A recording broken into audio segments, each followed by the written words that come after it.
महाराज पीला चंदन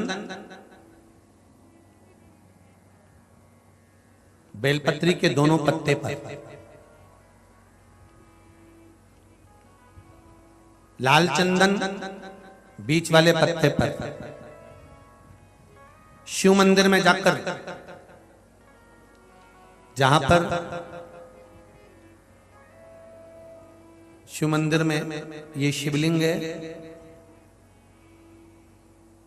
ये जलाधारी है, ये माता पार्वती का हस्त कमल है जहां शिवलिंग रखा है, ये भाग है, राइट में गणेश जी, लेफ्ट में कार्तिकेय जी, बीच में अशोक सुंदरी है। समझते ना सब लोग।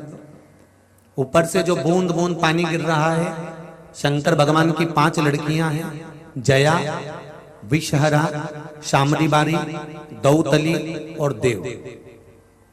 शंकर भगवान के 13 बच्चे हैं, उस 13 बच्चे में से 5 कन्याएं शिव जी के ऊपर है। पांचों का नाम आप सब बोलेंगे, जया, विषहरा, शामरी बारी, दौतली और देव। ये शिव जी की 5 लड़कियां जो शिव जी के ऊपर एक एक बूंद पानी गिरा रही हैं, जो जलाधारी लगती है वो शिव जी की 5 बेटियों के नाम से लगती है। शंकर भगवान की 6ठे नंबर की बेटी अशोक सुंदरी है, जहां से जल बहता है बीच में एक मोटी सी लाइन रहती है, वो शिव जी की छोटी लड़की है अशोक सुंदरी।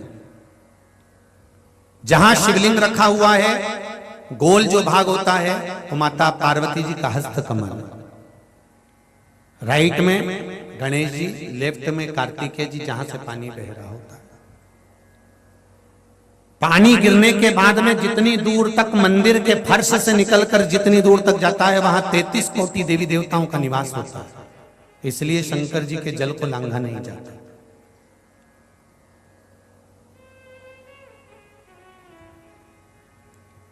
नंदी से लेकर शंकर भगवान के शिवलिंग तक सोमसूत्र बनता है। क्या बनता है? सोमसूत्र। शिव जी का जहां नंदी होता है, इस नंदी से लेकर जहां शंकर भगवान का शिवलिंग रखा होता है, यहां एक सोने का तार, जो प्राण प्रतिष्ठा करने वाले होते हैं ब्राह्मण जन, वो बताते हैं कि यहां से वहां तक एक सूत्र डलता है, सोम सूत्र, नंदी से शिव जी तक। क्यों? कि हम अगर नंदी के पास बैठकर कोई बात अपने दिल की कहें तो शंकर जी तक वो बात पहुंचे, उसको सोम सूत्र वहां से लेकर वहां तक।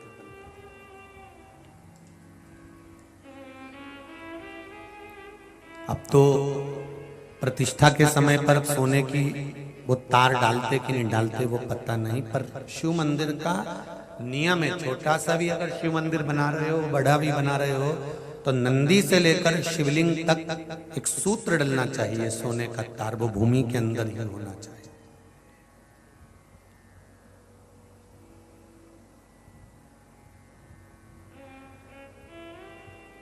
वो भूमि के अंदर हो। जब फर्श लगे तो उसके अंदर कि यहाँ नंदी बैठेगा, तो यहाँ से लेके यहाँ तक शिव जी है, यहाँ से यहाँ तक एक तार डाल दिया, एक सूत्र बांध दिया। वो सूत्र क्या काम करता है?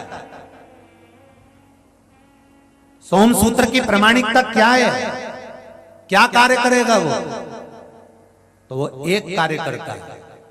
आप एक दिन मंदिर गए हो और मंदिर जाने पर अगर आपने एक दिन जल चढ़ाया है, नारी का बीच में रजोधर्म आ गया, वो 7 दिन तक अगर मंदिर नहीं गई है, कोई पुरुष बाहर चले गया, कोई काम आ गया, वो मंदिर तक पहुंचा नहीं है, तो 1 हफ्ते तक अगर आपने जल भी नहीं चढ़ाया है, शंकर के नंदी के पास बैठकर आप अगर आए हो, तो ये सोम सूत्र आपके 7 दिन की पूर्ति कर देता है कि 7 दिन आप मंदिर आए हो। भले आप रजो धर्म के समय पर मंदिर नहीं गए, भले किसी कारण से बाहर चले गए, पर शिवजी पर अगर आप जल चढ़ाकर नंदी के पास 2 मिनट बैठे हो, नंदी के ऊपर हाथ फेरा है या नंदी के कानों में कुछ कहकर आए हो, नंदी का स्पर्श कर आए हो, तो सोम सूत्र का वो तार नंदी के भाव से शंकर से कहता है कि वो नित्य प्रति स्मरण किया, नित्य।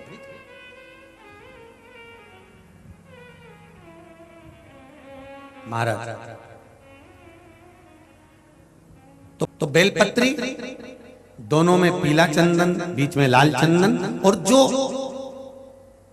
अशोक सुंदरी वाली जगह है, उस अशोक वाली सुंदरी वाली जगह पर डंडी का भाग जहां से पानी बहता है, वहां लाल चंदन का भाग नीचे की ओर शिवलिंग से टच करता हुआ, लाल चंदन का भाग, और दोनों चंदन, पीले चंदन के भाग बेलपत्री के उस अशोक सुंदरी वाली जगह पर रखकर मन कामना से, शरीर में अगर कोई रोग हो गया जिससे चमड़ी सफेद पड़ रही हो, या काया कोई जगह जगह पर खाज हो गया, या कोई सोराइसिस जैसी बीमारी हो गई है, तो शिव जी पर उस जल को समर्पित कर कर उस बेलपत्री का जो पानी है वो लेकर आए, शरीर में उस स्थान पर लगाना प्रारंभ करें।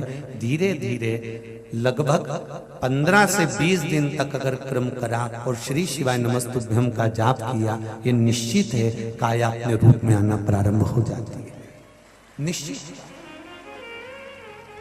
पर प्रयास करना, सोमसूत्र वाला स्थान प्रयास करें।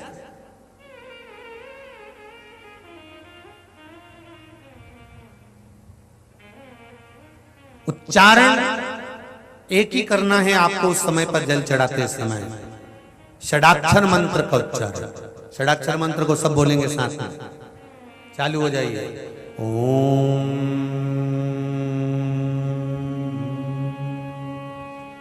नमः शिवाय, ओम नमः शिवाय, ओम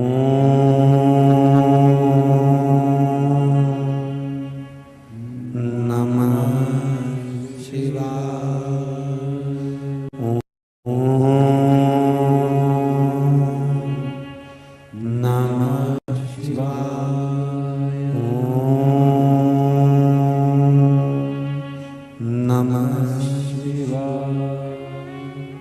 षडाक्षर मंत्र का जाप करेंगे जल चढ़ाते समय। सेमरी हरचंद की कथा में कहा था,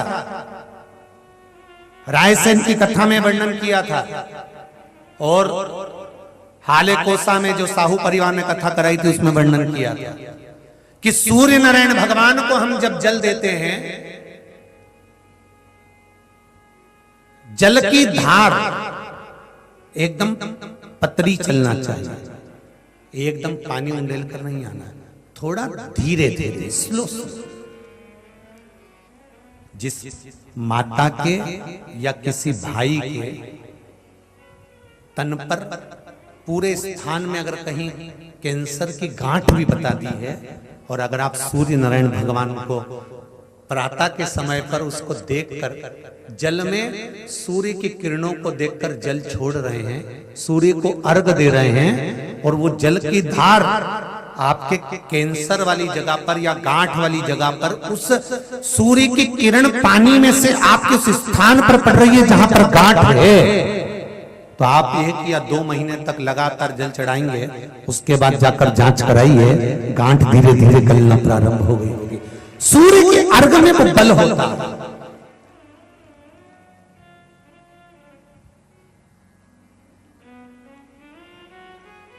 एक लोटा जल आप चाहे शंकर को चढ़ा रहे हो, चाहे सूर्य को अर्घ दे, जल जल है, जल की बड़ी महत्वता है।